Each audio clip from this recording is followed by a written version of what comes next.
There's something I'd like to share with you, Lady Eileen. I should jolly well think you do. If you just watched Netflix 7 Dials, you may be asking, is it faithful to the original Agatha Christie novel? The short answer is, no, not really. But that doesn't automatically make it a bad story, just a different one.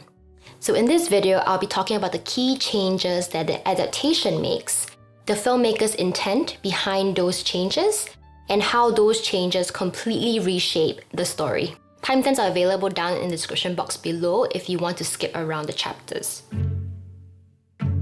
The biggest change Netflix makes is Bundle investigates because she's grieving Gerry's death. Her emotional attachment is what pulls her into the mystery and keeps her going even when the situation becomes dangerous. If you've only seen the film, this probably feels completely natural. We meet Bundle through a budding romance with Gerry. There's a sense of possibility there, a love that is just beginning.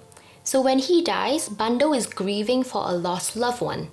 This becomes her driving force for the rest of the story. That is a big change from the Bundle in Agatha Christie's book. In the book, there is no romance between Bundle and Gerry at all. In fact, when Bundle learns about Gerry's death, and she learns about it secondhand from her father, like gossip you share over tea, she actually says, "Why need people die in my room?" she asks with some indignation. And when her father complains about how inconsiderate it is for people to die on his property, Bundle replies, "I don't see why you're so frightfully sensitive about it. After all, people must die somewhere." That is the emotional baseline Agatha Christie gives her, and that is our introduction to Bundle as a character in the book. Bundle initially accepts that Gerry died from misadventure. What draws her into the mystery isn't grief, but curiosity. The 7 clocks on the mantelpiece, that odd detail is what makes her start asking questions. In the film, Bundle's motivation is very different. She cannot accept that Gerry took the sleeping draught. She is desperately searching for another explanation for his death. That's why she latches on to 7 Dials the moment it's mentioned in the letter. From that moment on, Bundle becomes the engine of the story. Every new lead is found because she refuses to let the matter rest. The mystery becomes more than just solving the puzzle, it becomes about Bundle needing closure. By giving Bundle grief, the filmmakers position Bundle to carry the story forward, both narratively and emotionally. The plot advances because Bundle keeps pushing, even when everybody else around her tries to talk her out of it. And I think the filmmakers made this choice for several reasons. Stories that are anchored to a character's emotional need tends to pull in audiences more strongly. When we understand how a character feels, we attach to them faster. And once we're emotionally invested, we become immersed in the story. Without us empathizing with Bundle, the mystery risks becoming an abstract puzzle. That is my take on why the filmmakers made such a fundamental change to Bundle's character. But whether or not this change was a good one kind of depends on how it affects the rest of the story. In the film, Bundle can't let the matter rest. The stakes are high because she's trying to make sense of her loss and getting justice for someone she loved. Has to be an end. Hang the coroner. I am not going to stop until I find out how Gerry died. He's gone. She's suspicious of everyone, feels surrounded by threats, and she's impatient to find answers. The story moves quickly because she can't slow down. In the book, that urgency simply isn't there. Bundle is curious, but this isn't life or death for her. She investigates because the situation is odd, and because frankly she's bored. There is a moment early in the novel that captures this tone perfectly. As Bundle drives up to London, right before she almost runs Ronnie over, Christie writes, "She intended to get hold of Bill Eversley sometime and extract from him fuller details of the house party which ended so tragically. In the meantime, it was a lovely morning and she felt particularly well and the Hispaniola was running like a dream." There is no urgency there. She's enjoying the thrill of the mystery at a pace of driving down a country lane on a lovely day. That is the emotional tone that Bundle carries in the book. The film gives us a heroine that modern audiences immediately recognize. Bando is unrelenting. She refuses to back down and bulldozes through obstacles.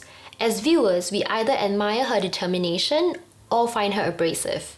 She forces her way into situations and spaces where she, as a young woman in the 1920s, isn't welcome.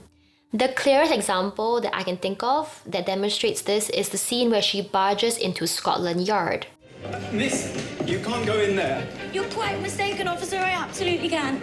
This version of Bando feels very familiar to us 21st century audiences. She's convinced she's right, but she's blocked at every turn and authority dismisses her.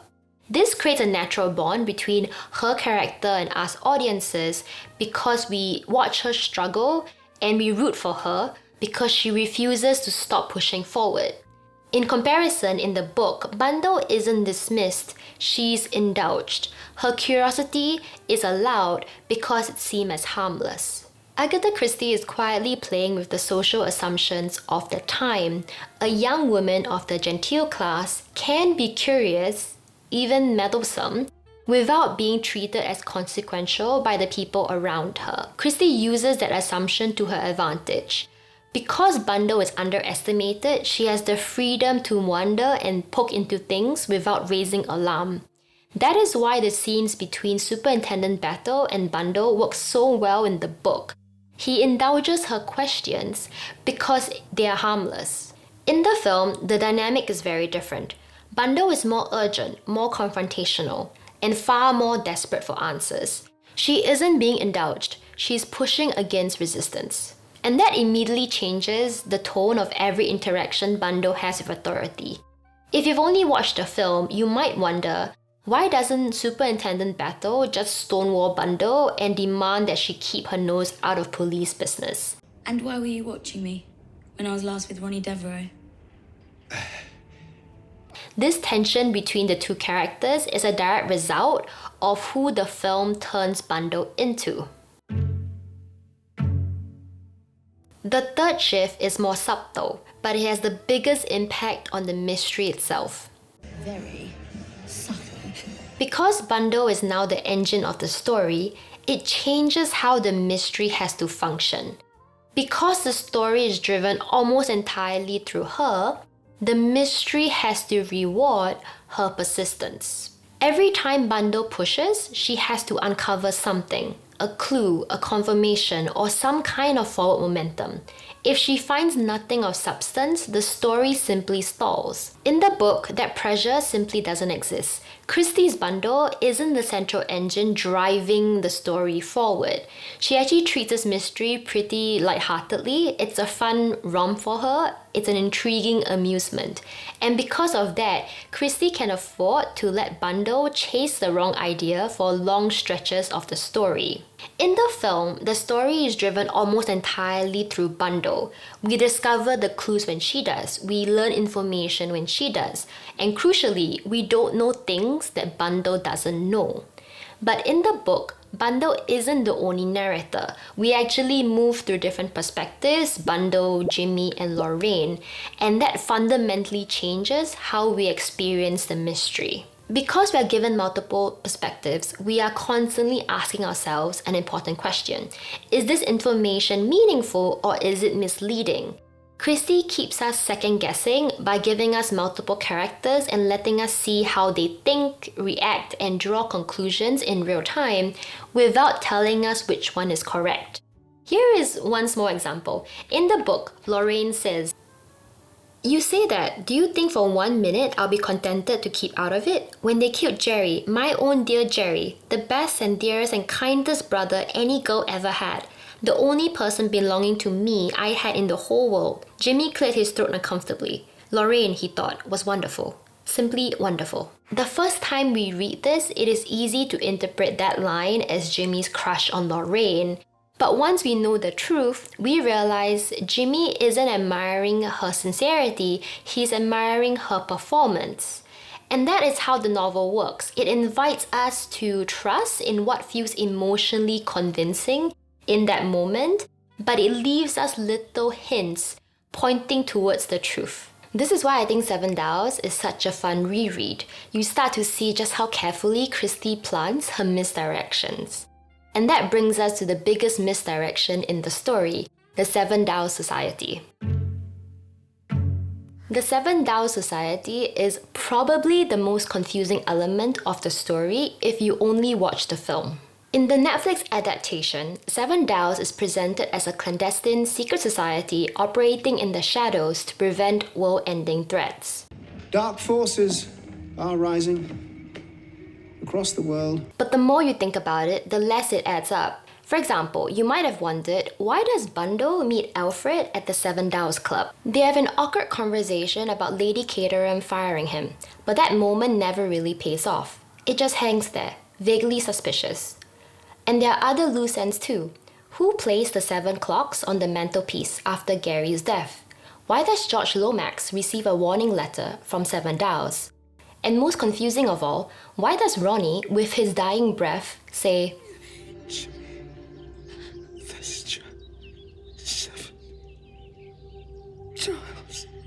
By the end of the film, we understand that Ronnie was trying to name his killer, Jimmy Thesiger. But then why say 7 Daos at all? This moment makes very little sense in the film, but it makes perfect sense in the book, because in the book, Ronnie is revealed to be a member of the Seven Daos Society. Seven Daos functions very differently in the film. In the film, the only known members of Seven Daos were Superintendent Battle and Bundle's father. But in the book, the members also included Gerry Wade, Ronnie, and Bill. And that single difference explains a lot. It explains why Gerry was killed. It explains why Ronnie was killed. It also explains Alfred's employment at the Seven Daos Club. They offered Alfred a better paying position so that they could quietly slip more of their agents into chimneys. They also sent George Lomax the warning letter to alarm him enough to invite Superintendent Battle to his inventor snoozing party.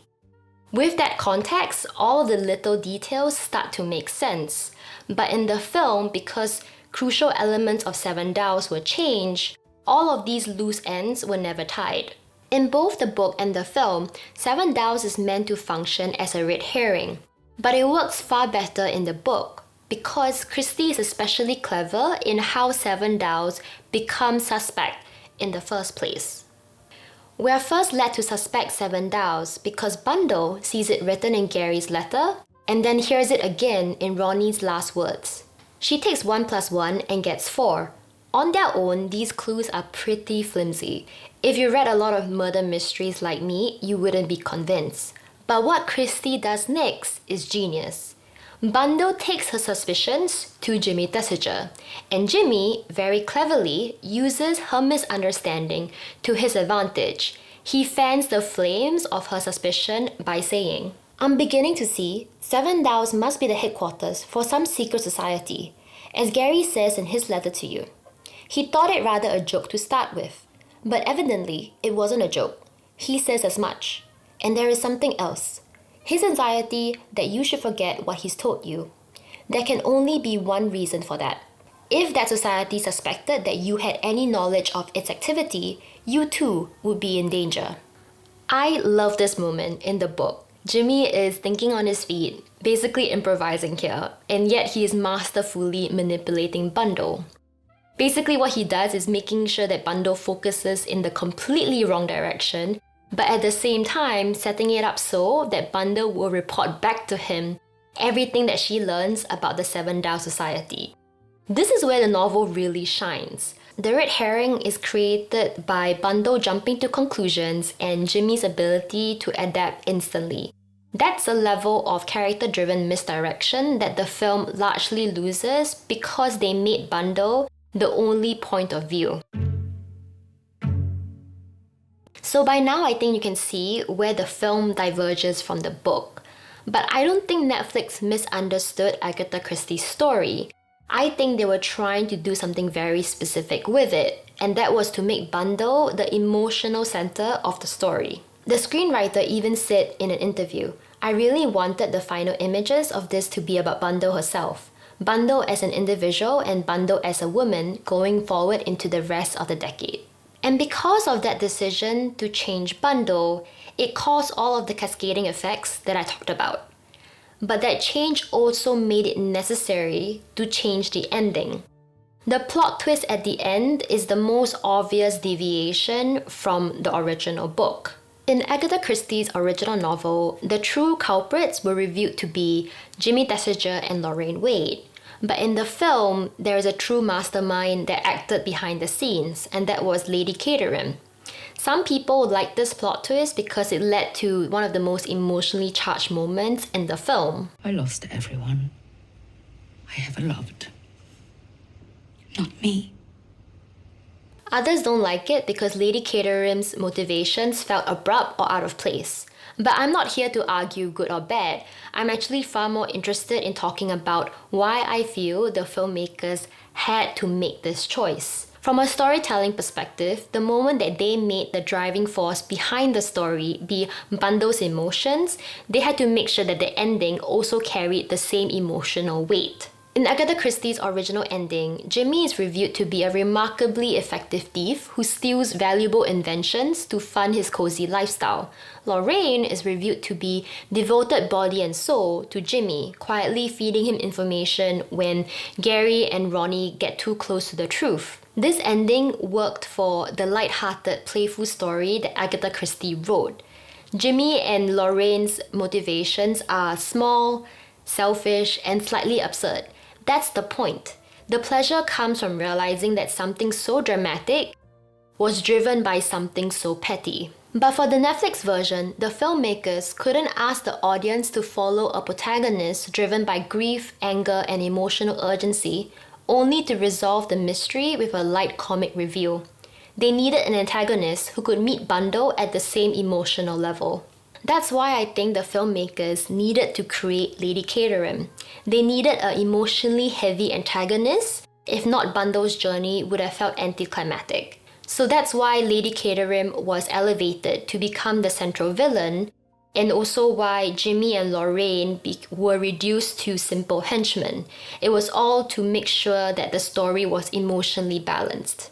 A similar logic can be applied to another moment that many audience members found strange in the film. The scene where Bundo is invited to join the Seven Dial Society. Many people describe it as out of place or tonally off, and I completely agree with that assessment. Bundo joins Seven Dials in the book too, but it works there because Christie's story is deliberately slightly absurd.